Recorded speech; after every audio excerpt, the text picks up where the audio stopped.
今回はもっと一般的にショアジギングロッドと言われるものがどういうものが必要でどういうものがいいのかということを説明していきたいと思います。まずもう完全に原点、なんでロッドは必要なんやろうということで、そこの中で仮にジグで考えてみてください。ジグは皆さんよく硬いロッドほどジグがよく動くと思ってはる。それ大間違い。人間のこの手の動き、僕の手の動きでロッドの動き見といてね、これがなんぼこれ早押してもこのティップの先のスピードはこのスピードしか変わらない。タイムラグは多少出ても復元する時の反発が使えるから、それからこの曲がって戻るこの反発があるからいろんな演出ができてルアーが動くんやね。それから、ダイビングペンシルも一番動くのはまず初めはフェードイン的にギュッと水上させて周りに水上をして、その後グッと引っ張られるから動くわけ。キャスティングする時も人間がまずルアーの負荷をグッとロッドに乗せて、最終的にロッドが人間の手の動きが遅くても最終的にロッドが弓矢と同じようにこれで速いスピードと強い力を与えてくれて、よりルアーを遠くへ飛ばすことができます。要するに、人がルアーを投げる時も人間の筋力をフォローしてより少ない力で遠くへ飛ばすことができるし、しゃくったり動かしたりする時も助けてくれるということ、その辺を頭に置いて次のロッド選びのところに入っていきたいと思います。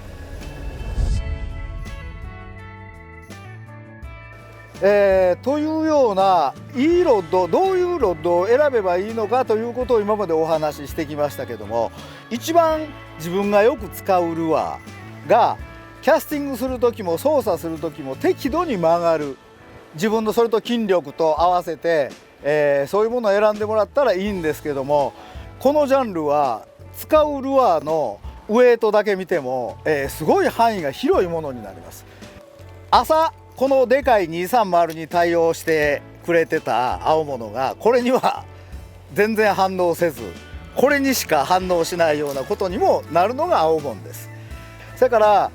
初めは理想として、机上の理想として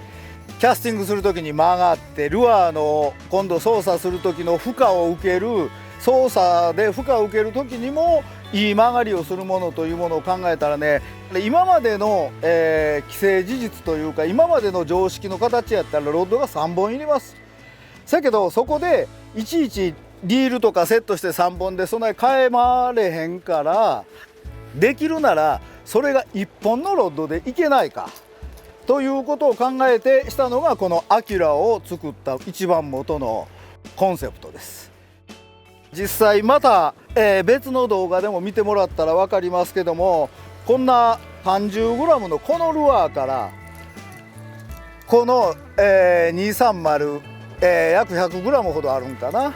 このルアーまで全部キャスティングも、操作も1本でできてしまいます。そんな形で、本当に現実化したのがこのアキュラのシリーズと今ソニオのシリーズです。自分の中で、適してる、これが曲がる、よく曲がり方がいいとかどうこういうのはお店で曲げてもうてもほとんど分からへんと思う。もし、誰かが買ってるやつとか、そのメーカーさんの動画なんかでもキャスティングしてるやつやら魚のファイトやらそういうことから感じ取ってもらうしか今しょうがないけども、一番いいのは誰か友達が買ったらそれを振らしてもらうことで、その中で、自分が今動かそうとしてる使ってるルアーなんかが一番、ただキャスティングだけで判断したらあかんよ。キャスティングとルアー操作ともにいい感じでいけるかどうか